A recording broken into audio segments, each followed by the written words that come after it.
Today's episode is brought to you by Mazars. SoundCartel. Isn't it frustrating when people are late?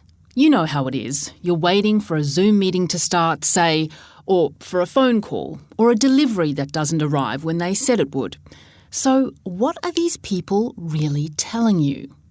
From SoundCartel, I'm Nicole Goodman, and this is Business Essentials Daily.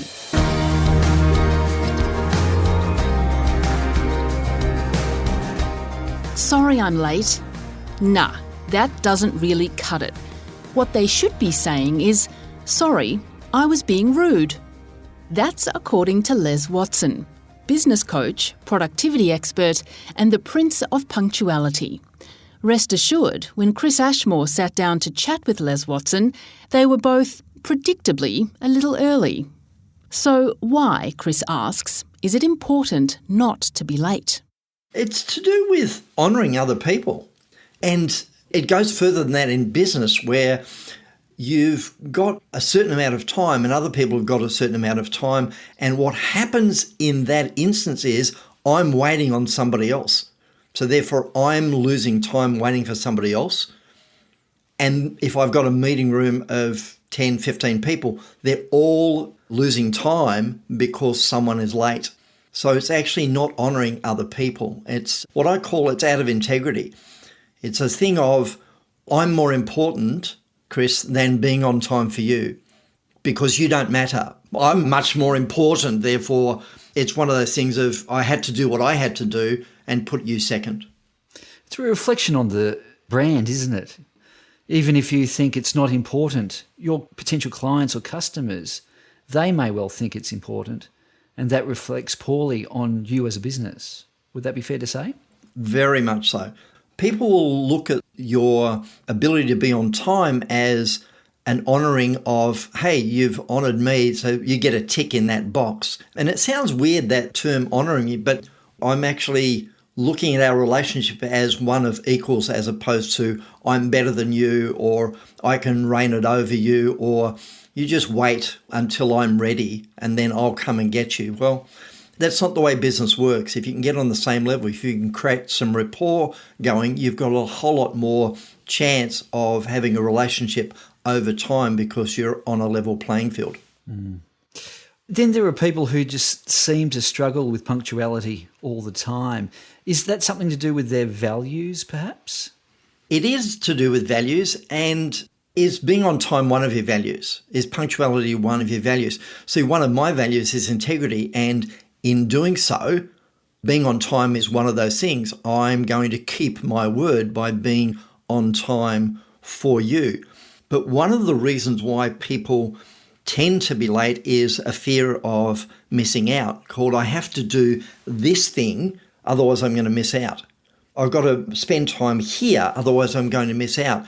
Oh, don't worry about my appointment over there. I've got to do this first because if I don't, it's like, well, how's your scheduling? How's your priorities? Because if you can prioritise, then that doesn't come into play.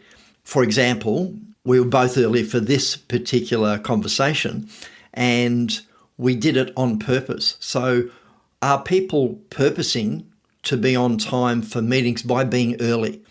Is that a culture? Is it a value for you? Is it something that is a way of life? And people will set their watch on me being there at a particular time called it's 12 and there he is. Why?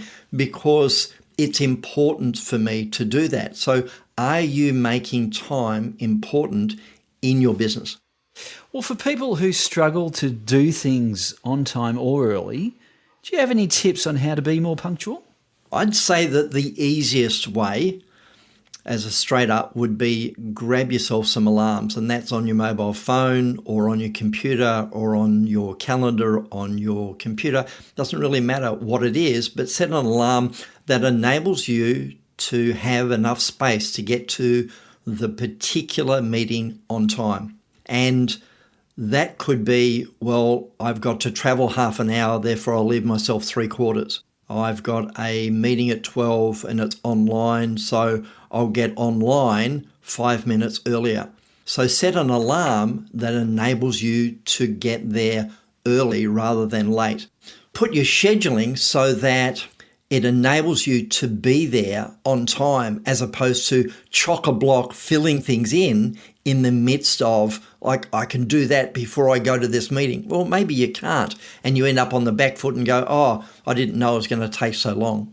So don't chock your calendar full of things. And when I said about the setting of an alarm, do that one as the alarm goes off, go, that alarm went off, I need to respond to it, as opposed to, oh yeah, I'll get around to that alarm later. No, do the right thing by the alarm. Actually say to yourself, yep, that alarm went off, that's telling me I need to go. Have it as a personal assistant, a real tap on the shoulder. Hey, boss, it's time to go to your meeting. It's like, yep, okay, thanks very much, and off you go. I'm just going to throw this one at you. So there's always this discussion of being on time for a meeting, but it's also important, I would imagine, to finish a meeting on time and not let it go on and on and on. So that's discipline as well. The question on the table would be, do you have business etiquette around meetings in your company? So a lot of people will say, if it's an hour meeting, we'll finish it at 50 and allow people the time to get to the next meeting on time. So I always have start your meetings on time, finish your meeting on time, and have an agenda. So the agenda stops the waffle and keeping people on point, but starting a meeting on time honours the people that get there on time, and finish your meeting 10 minutes to the hour, so to speak, enables people to go, yep, that's great, thanks very much, and I'm off to my next meeting. For example, in larger organisations, there are always a shortage of meeting rooms, and to get out of a meeting room allows a person to get into the meeting room and set it up for their next meeting. So if you can start your meetings on time, that's great. And 3/4 of the way through your meeting, you can say to people, okay, we're almost at the top of the hour. What have we accomplished? What are the actions out of this? Who's responsible and by when? So you can actually wrap it up well in advance and then get on to the next meeting. Whether it's meetings or starting work on time or anything, how do bosses encourage or force people to be on time? Let's force them. Let's just force them. It's not a forcing, Chris. It's a culture. So it's an opportunity to get a conversation going around what do we want as a culture? Do we want to be known as we're always running late? And I have had situations with big business that said, oh no, we're known for never being on time. And I go, that's not what we want. What we want is to be known for being on time, being early, having integrity, and doing the right thing. So I would say for business to have a conversation around how are we around time? What's the sort of thing that we'd like? What are the values that we would like to embody? And in that conversation, change some of the procedures, particularly around meeting, even start and finish time with people, because people tend not to finish on time.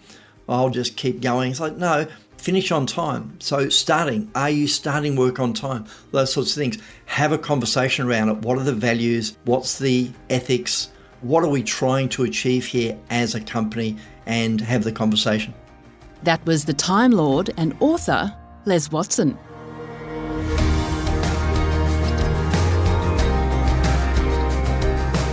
This episode of Business Essentials Daily is produced by the team at SoundCartel.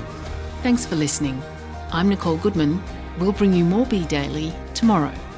Follow @BE Daily Podcast across social media and head to bedaily.com.au for more from the Business Essentials Daily podcast. SoundCartel. This episode was brought to you by Mazars. To find out more, visit mazars.com.au. That's mazars.com.au.